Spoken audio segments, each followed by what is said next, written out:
All right, so exterior photo. We're gonna need a sky replacement. That's a given. This road needs to be darkened up just so it doesn't distract us from the main focal point, the house. And then this needs to be brightened up a little bit. But overall, I think it looks pretty decent. Let's go ahead and do the old sky replacement. So I'm gonna go to the channels palette. I'm gonna click blue. I'm gonna drag it down to this plus icon and make a copy of it. And I'm going to go to the pen tool right here. It's P for pen tool. Make sure we are excluding overlapping shapes and using the rubber band. So hard to say. Oh, and make sure that you're on a path instead of shape or pixels. Now, we are going to zoom in here, and we're going to start by making a real simple, real basic path.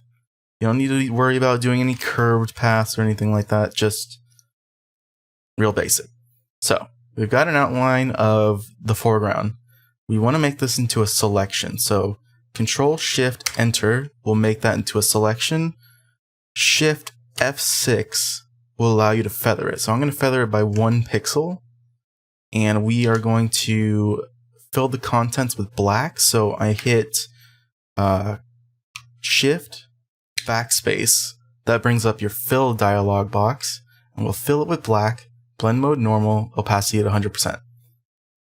And now we have our foreground blacked out, which is going to be really useful when we come to the dodging and burning and the extraction process as a whole.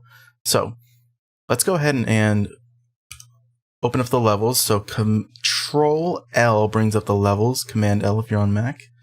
And I'm going to bring in the midtone slider to darken up these trees right here and the cacti and the mountain here. And then I'm going to bring in just a smidge of the whites. So if you bring in the midtone slider, the midtones are going to get darker, but I don't want to get them too dark. About right there is fine. And then the whites is, well, your whites. Try not to go too overboard with this, because you can end up burning or clipping the trees, which is not good, because then you'll lose detail. And to make it a really, really convincing sky swap, you need that detail. So click OK. And now we're going to zoom in with the Z for zoom. And I'm going to go to the dodge tool. I'm sorry, the burn tool, which is right here, O. And we are going to switch over to shadows, exposure 50%, and just start painting on the darker areas. The goal here is to make a black and white mask, but we need to keep some of that information in the trees, because if we went and burned it, you see how it's getting rid of it? We need to keep that information. All right. So switch over to the dodge tool. Make sure we're working with highlights, exposure of 50. And we'll just go around these areas. And then I'm going to switch to an exposure of 10 just to get these edges. All right. You can see that we still have that detail in there, which is nice. And I think that looks pretty good. So, hold down Control on your blue copy and click. Makes a selection. Go back to your RGB, which is your background image. And hit Control-Shift-U. That'll make it black and white. The area that's selected black and white.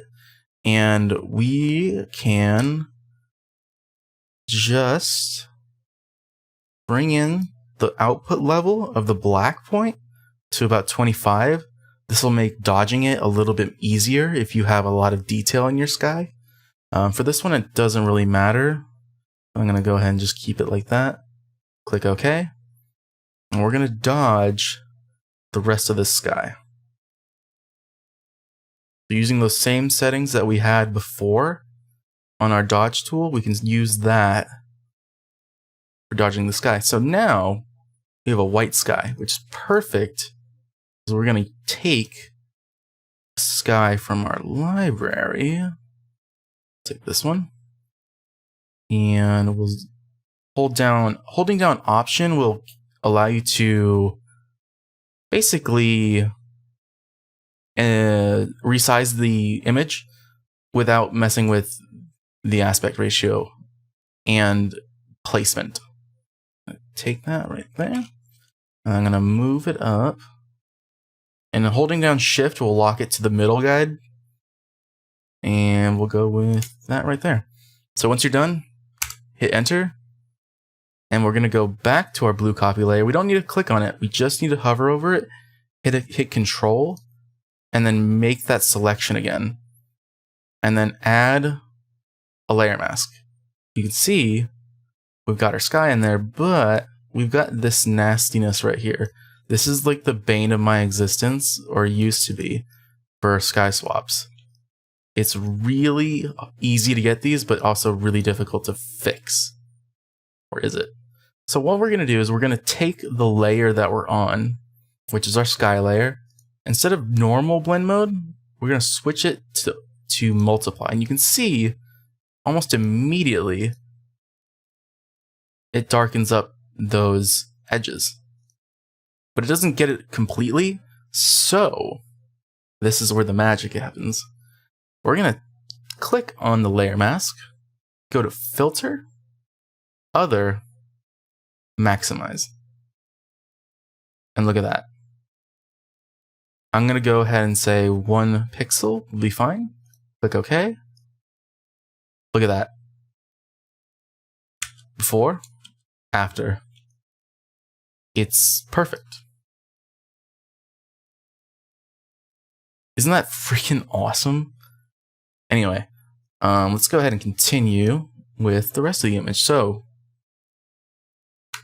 I'm going to merge visible this layer stack. So Control Shift Alt E makes a merge visible. I'm going to basically go to the Nick collection because I've been addicted to Viveza or Viveza. That makes more sense. I like this because it's really easy to add control points and just brighten up certain areas. Add a little bit of contrast, maybe some structure here and there. Darken up this a smidge. And we'll go ahead and put that right there. We'll bring in this. Wait, that's brightness, I'm sorry. We need to, there it is. Bring that, put that in the middle. Awesome possum. Darken it a little bit, desaturate it, smidge. And I'm going to bring in another one of these to brighten that up. Some contrast. Put one in on the what you call it? What do you call this thing? Bush. Put one in the bush. Contrast, structure. Maybe one here. And then I'm going to put one right here. See if I can brighten that up a smidge. Alright.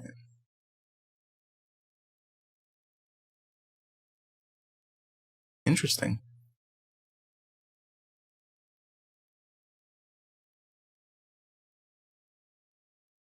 Alright, cool. Let's zoom in, because I think there's something weird going on here.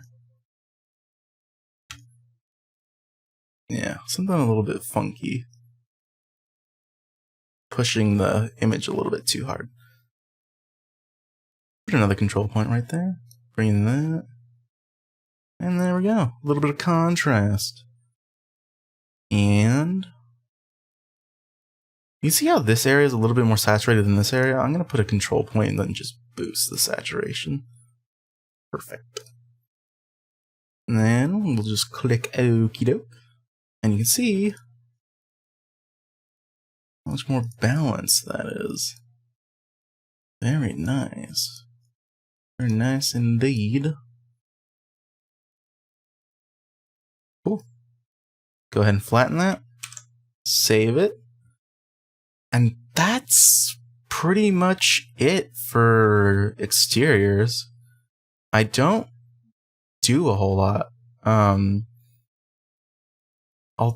Maybe I'll exposure blend every now and again, but it's pretty rare that I'll do it because I don't like blending for exteriors. I think it's tedious.